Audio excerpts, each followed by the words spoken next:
हाय बच्चों, आप लोग को मेरे क्लास VVIJR में स्वागत है। और आज हम लोग विशेष करके चलते हैं इंटर क्लास के इतिहास पे। और इतिहास में हम आप लोग को फिर बता दूं, इसके पहले हमने हड़प्पा सभ्यता के बारे में बहुत सारे वीडियो बना दिए हैं और आज हम लोग को बनाना है हड़प्पा सभ्यता का एक और नगर मोहनजोदाड़ो के बारे में। यानी यहाँ पर आप लोग को देखने को मिलेगा, ये प्रश्न में पूछता है जे आप लोग को सिंधु घाटी सभ्यता जो है, उस सिंधु घाटी सभ्यता में बहुत सारे ऐसे नगर बने हुए थे जिसमें हड़प्पा सभ्यता एक जो नगर था और उसके अलावा मोहनजोदाड़ो भी एक नगर था। ये दोनों प्रसिद्ध नगर थे और इसमें मोहनजोदाड़ो नगर के बारे में बताया है।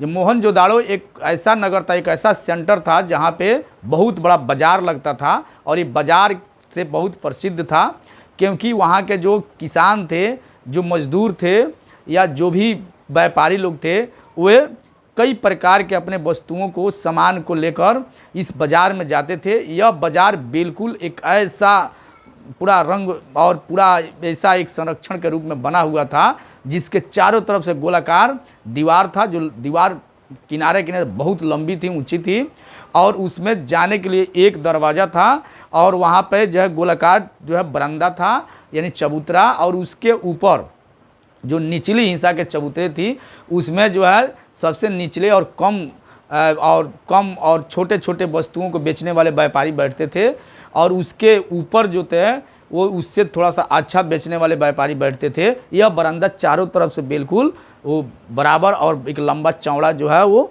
बना हुआ था।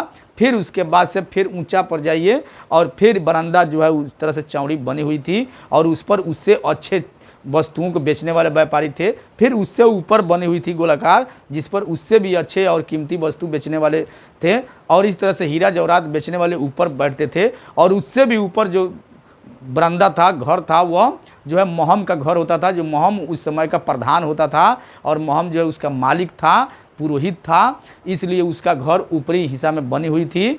और यहाँ पर महम के द्वारा उस बाज़ार में अपने आदमियों को भेजा जाता था और वो आदमी जो है चारों तरफ सभी व्यापारियों के वस्तुओं को देखते थे और वहाँ पर घूमते रहते थे और उनके वस्तुओं को आकलन करते थे। जो वस्तु बच जाता था, नहीं बिक पाता था, उन व्यापारियों से, मजदूरों से, किसानों से ये लोग जो है वस्तुओं को एक सही दाम पर ले लेते थे और फिर उन लोगों को भेज देते थे अपने घर और उन वस्तुओं को जो है अगले दिन वो खुद बैठकर बेचते थे और जो है वो पैसा जो है महम के और उस बाज़ार के संरक्षण में खर्चा होता था। इस तरह से उस उत्तम व्यवस्था था नगर का।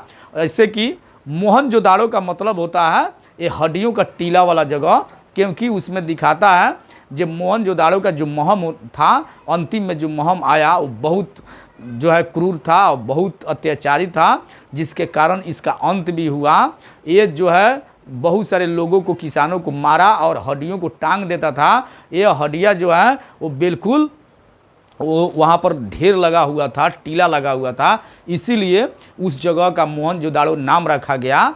और मोहनजोदाड़ो जो है इस तरह से एक बाज़ार के रूप में प्रसिद्ध था और बरामदा और अपने घर के लिए और एक जो चारों तरफ संरक्षण था उसके लिए वो बिल्कुल प्रसिद्ध था। और इसका अंत जो है अंत में दिखाता है, जो बाढ़ आया तो हो गया और फिर वहाँ पर जो है अकाल पड़ गया और वहाँ के लोग, एक और दिखाता है जो वहाँ भूकंप आया तो लोग वहाँ के मर गए, और कहीं कहीं दिखाता है जो बाढ़ आया तो मर गया, वहाँ के लोग चले गए और पलायन भी कर लिए। इस तरह से इसका अंत भी सामने आता है। फिर हम अगले वीडियो के साथ मिलते हैं आगे। धन्यवाद।